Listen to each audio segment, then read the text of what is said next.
The Army recently took a chapter from the Human Resources Playbook, hoping more dialogue might root out more problems. Some experts in the field say the move has a good chance of getting results.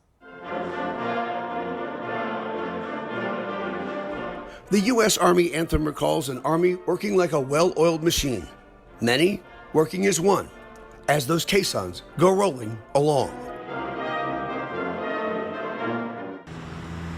Outside Fort Hood's Mayborn Gate, the old main gate on Rancher Boulevard, you'll see monuments to military strength. Across the street, a monument to its most shameful failure.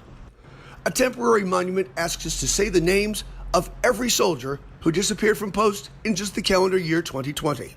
Ones who went missing right under the nose of the many. Private First Class Brandon Rosecrans, Specialist Vanessa Guillen.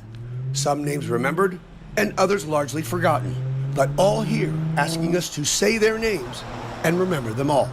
The incident started adding up, some pointing to as many as 22 soldier suicides. The numbers are high here. They are the highest in most cases for sexual assault and harassment and murders for our entire formation, the U.S. Army.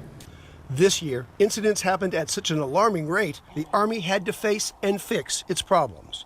We're going to put every resource and all of the energy we can in this entire institution behind fixing these problems. A change of command on Fort Hood brought in new blood with a new mission. Leadership requires action.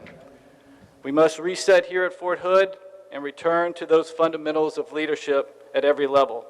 Fort Hood's newly arrived commanding officer hit the reset button on practically every process involving interaction between soldiers on post. He brought concepts that have worked in the private sector to a new way of managing the men and women of America's fighting force. So I think they are concepts that actually work. I think that is a place for the military to start. Human resources expert Melanie Tolliver runs the Hopkins Group, a well-respected HR firm headquartered in Dallas. She describes General Richardson's plans as based on solid HR principles. For instance, within my own organization, one of the things, getting to know the individuals on your team, you really understand their strengths, their weaknesses. Next candidate, get set, begin. And in the Army, where each life and each mission depends on the trust within a team, that information can make it or break it. I think it is good that they're thinking in this vein.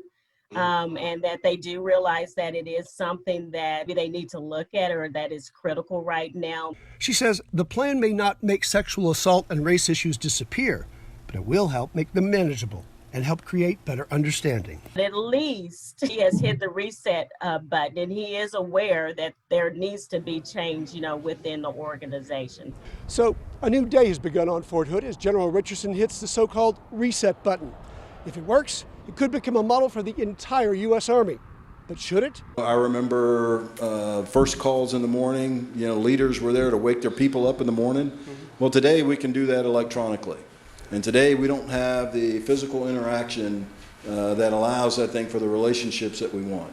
Some brigade commanders on Fort Hood have already begun forging those relationships face-to-face on weekends with the resulting drop in problems. It could present the face of the new Army.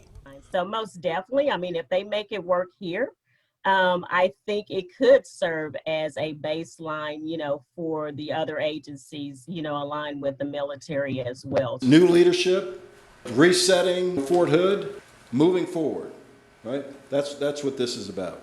Will the plan work? Experts say it has a good chance to. Could it change the culture of the U.S. Army? Many say it needs to. And perhaps moving the Army forward in its handling of people and their problems with the aim of having fewer or no names at all on the sidewalk monument. Once again, many working as one, as those caissons go rolling along.